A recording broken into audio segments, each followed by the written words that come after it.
Here is a number that stopped me in my tracks this year. A Hungry Jack's in Devonport, Tasmania sold on yield of 3.38%. 3.38. That's tighter than some blue chip Sydney apartment. A burger shop in regional Tassie. Now your first reaction might be, Anita, that's crazy. Who pays that? And that's exactly the conversation I want to have today, because that one sale tells you almost everything where commercial property is heading to in 2026 and where the smart money is quietly moving while everyone else is still arguing about the house pricing. Hi, I am Anita Kumar, the founder of ANP Buyer Agency, and this is going to be a proper deep dive. Grab a coffee, let's get into it. Welcome back to the show. For those who are new here, my business partner Pratiksha and I run ANP Buyer Agency. We came out of IT, fell in love with property and the data behind it, and now we spend our days helping clients build a genuine, sustainable wealth through the strategic property investment. Residential, commercial, off-market, we live in this world every single day. And more the question I'm getting on the discovery call is some version of this. And more the question I'm getting on discovery calls is some version of this. So I have done the residential thing. I've got a couple of properties. What next? Should I be looking at commercial? So today's episode is my answer. We are talking about the best commercial assets to buy in 2026. And I don't just mean industrial is good, go and buy warehouse. I want to give you the actual asset classes, the real yields I'm seeing right now, live examples of what's trading, and just as importantly, what I would steer you away from. A quick disclaimer before we dive in. This is a general information, not a personal financial or investment advice. Every situation is different, and I would always want to understand your goals, your borrowing capacity and your risk appetite before pointing you at any specific deal. Okay, so let's talk about why 2026 is such an interesting moment. Now, why does that matter for your commercial property? Two reasons. Number one, pricing is already reset. Commercial property is priced off yields, and yields move with the interest rates. When the interest rates climb hard through 2023 and 2024, the commercial values got repriced downwards. The plane and largely being taken. Most analysts now believe commercial yields peaked back in 2024 and 2025, meaning the cheapest entry point on the yield basis may already be behind us, and the cap rates are widely expected to start compressing again through 2026. In plain English, values bottomed and the recovery is beginning. That is the window buyers dream about, buying after the correction but before the crowd comes back. Second one, the money is moving. Offshore capital and the big institutions, your charter halls, your listed REITs are actively back in the market hunting quality assets. And here is the thing about the institutions, they set the price ceiling. When they start competing for a certain type of asset, they pull yields tighter and drag the values up. If you can buy the same category of assets just below where the institutions are shopping, you're essentially investing alongside a rising tide. So that's a macro picture. Rates are high but stable. Prices have reset and the smart capital is re-entering. That combination is exactly why I am having so many commercial conversations right now. And this is the whole point of today. Commercial is not one market, it is dozens of different markets wearing the same coat. So let's pull them apart. Before I name a single asset class, I want to give you the lens I use. Because if you take nothing else from this episode, take this framework. 4 things. Number 1, the tenant, not the building. In residential, you buy a bricks. In commercial, you are really buying a lease and the tenant covenant. A shiny building with a wobbly tenant is a bad asset. A plain building with the rock solid national tenant on the long lease is a great one. Always follow the covenant. Number 2, the lease term or the WALE. WALE stands for weighted average lease expiry. Basically, how many years of guaranteed rent you have got. A childcare center on 15 years is a totally different risk to a shop with 3 years left. Longer is safer, but you pay for that safety in the tighter yield. Number 3, Essential and structural demand. Ask yourself, will people still need this in 10 years regardless of the economy? Childcare, Medicare, logistics, everyday food and groceries, these have demand that doesn't switch off in the downturn. That's what we call defensive. Number 4, the lease structure and the increases. Who pays the outgoing? Council rates, insurance, maintenance, etc. On a triple net lease, a tenant does, which is beautiful for an owner. And are the rent increases fixed, say 3% a year, or tied up with the CPI? Fixed increases give you a predictable compounding income. Term, demand, structure. Hold those 4 in your head because I am going to run you through the asset classes and you will see exactly why some of them are trading where they are. Let's start with the sector that's been stand out for years. Industrial and logistics. Warehouses, distribution centers, that unglamorous shed on the edge of the town that quietly prints money. Why does it keep winning? Structural demand. Every time you click buy now online, something somewhere has to be stored, packed, picked and shipped. E-commerce, supply chain, reshuffle and now data infrastructure have kept demand relentless. And new supply in those good infill locations near the city is genuinely hard to build. Here is a real read on the numbers. In Melbourne, prime industrial yields are sitting around 5.85% and have been remarkably stable over the past year. Secondary stock is closer to 6.75%. Vacancy has ticked up to about 4.5%, which sounds like a warning, but context matters. That's the highest in 5 years, coming off near zero. It's normalizing, not collapsing. And a new supply is actually forecast to fall in 2026, down to around 550,000 square meters from 850k. Less supply, steady demand that supports both rent and values. Now I will be honest with you. Rental growth has cooled. Melbourne prime rent grew just 0.5% over the year. The explosive rent growth in the couple of years has slowed. So industrial today is less about quick capital pop and more about the durable, defensive income with the genuine scarcity story underneath. For a lot of my clients building a long-term portfolio, that's exactly what they want. It's the foundation stone. Next, and this is the most talked about asset class among my clients, is the childcare centers. Why the obsession? Because childcare hits every box on my 4-point framework. Long leases, often 15 years or more, triple net structures, so the tenant covers the outgoings, fixed annual rent increases, and the demand that is generally defensive because a huge slice of sector's revenue is underwritten by the government subsidy. That last point got even stronger this year. From January 2026, the federal government's 3-day guarantee came into effect, essentially guaranteeing families a minimum of subsidized care. For an investor, that's a revenue floor sitting underneath your tenant's business. That's powerful. So what are they trading at? Metropolitan freehold childcare centers are running roughly around 4.25% to 5.25% yield.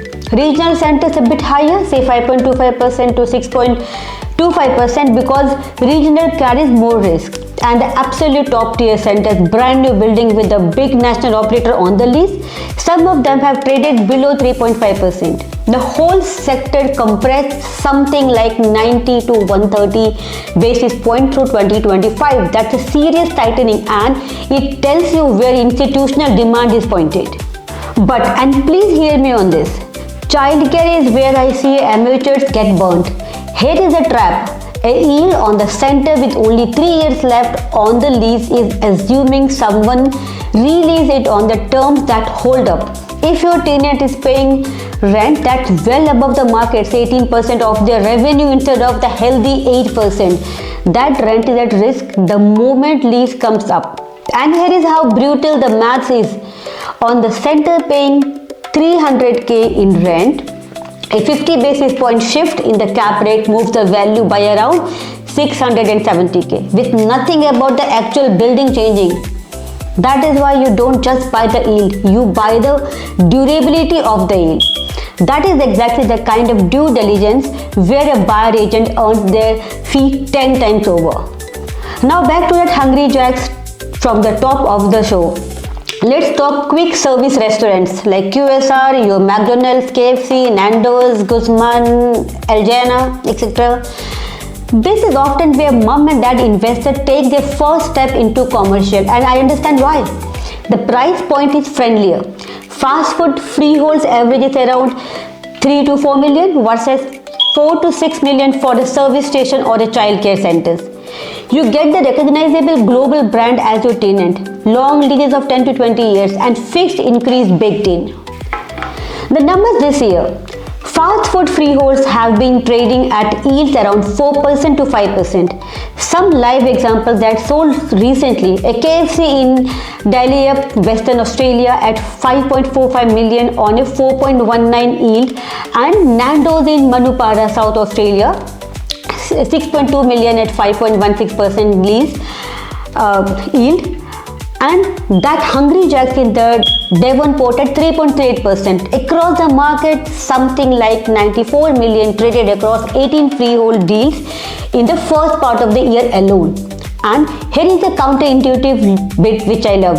QSR is arguably the most resilient when times are tough.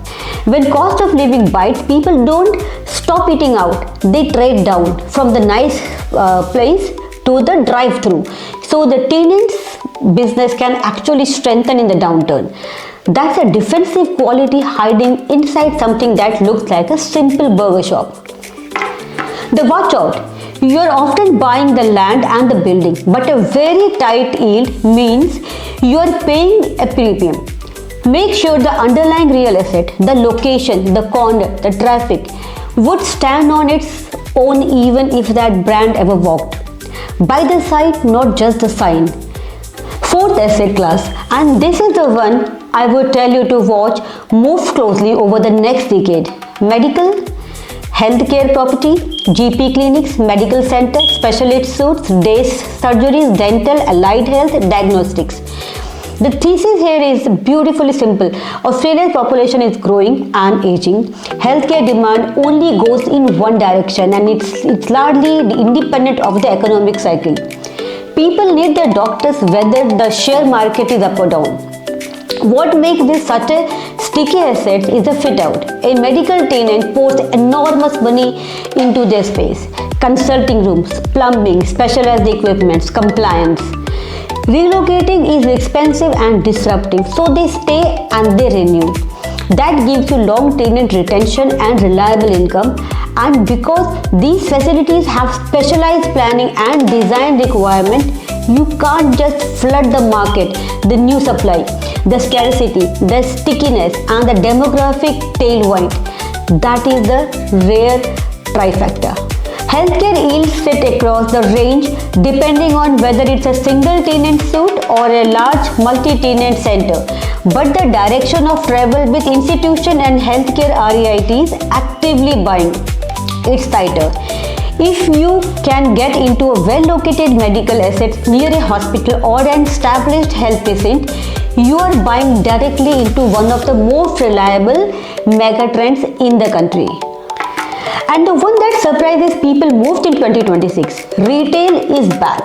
But this is crucial, not all is retail. Not the giant discretionary shopping malls. I'm talking about neighborhood centers, large format retail and essential service anchored assets.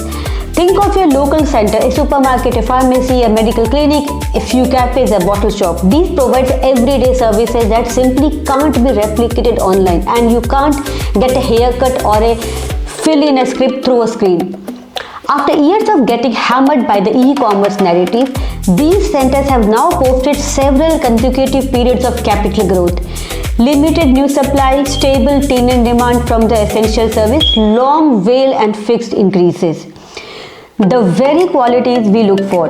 One caution I give client, the supermarket anchor is not automatically the whole strategy. A great neighborhood center is about the mix of tenants and the depth of the catchment around it. Get the location and the tenant mix right, and this is a genuinely resilient income producing asset for 2026. Now I promised you I will tell you what to avoid, because a good advisor talks about risk, not just the upside. The big one is the secondary and the tertiary office. The office market has split into two. Prime A, great tower in Sydney and Brisbane are stabilizing and will be fine. The older secondary offices, the tired B grade building in the fringe location is facing high vacancy, and frankly some of it is becoming functionally obsolete unless someone spends serious money repositioning it. That is not a beginner's asset. Please don't be seduced by headlines yield of 8% or 9% on the old office block. That high number is the market pricing in risk, not handing you a gift. The second caution is more of a principle. Don't chase the tightest yield just because it is safe. When you buy a childcare center at 3.5%, you have almost no margin for error. One bad lease renewal and the math turns you on. Sometimes a slightly higher yield with a genuinely strong tenant and a good location is the smarter risk-adjusted buy. Yield is not quality, yield is the price of the quality, and sometimes the market gets the price wrong in both directions. A few honest realities. Commercial lending is different. You will typically need a larger deposit than residential, often 30 to 35%, and the bank assesses the lease and the tenant, just not you. The best assets, the ones, the national tenant, the long lease and the perfect corner, are very often sold off market quietly before they ever hit the portal. By the time a truly great commercial deal is publicly advertised, it's frequently already under offer. And this is exactly where the gap is for most of the investors. It's not the knowledge. You now know more than 90% of the buyers just from this episode. It's access and the execution. Access to the off-market deals and the confidence to move decisively when the right one appears, because in commercial, hesitation genuinely costs you the asset. That's the work we do every day at ANP. Sourcing the off-market opportunities, pressure testing the lease and the tenant covenants, running the due diligence on those sneaky reversion risks I mentioned, and negotiating hard so you buy well. We do the research so you can make a confident, well-informed decisions and act at the right time. So let's bring it home. The best commercial assets to buy in 2026, in my book, Industrial and Logistics for Defensive, Scarce Income, Childcare for the Long, Government, Underwritten Leases, bought carefully, QSR and the fast food as an accessible, recession-resilient entry point, medical and healthcare for the demographic megatrend, and the neighborhood essential service retail for the comeback story. And be genuinely cautious with the secondary office and with any yield that looks too good to be true. Underneath all of it, remember the 4-point lens: tenant, lease term, structural demand, and the lease structure. Get those right and you are not gambling, you are investing. If this got your wheels turning and you are thinking about commercial might be your next move, I would love to talk to you. Please book a strategy session with ANP and we will map out whether the commercial fits your goal, and if it does, exactly which one of these assets suits your situation. If you got value from today, do me a favor, follow the show and send this episode to one person you know who is sitting on the fence about their next investment. It genuinely helps us reach more people. I am Anita Kumar and this has been ANP Podcast. Invest with clarity, act with confidence, and I will see you in the next episode. Take care.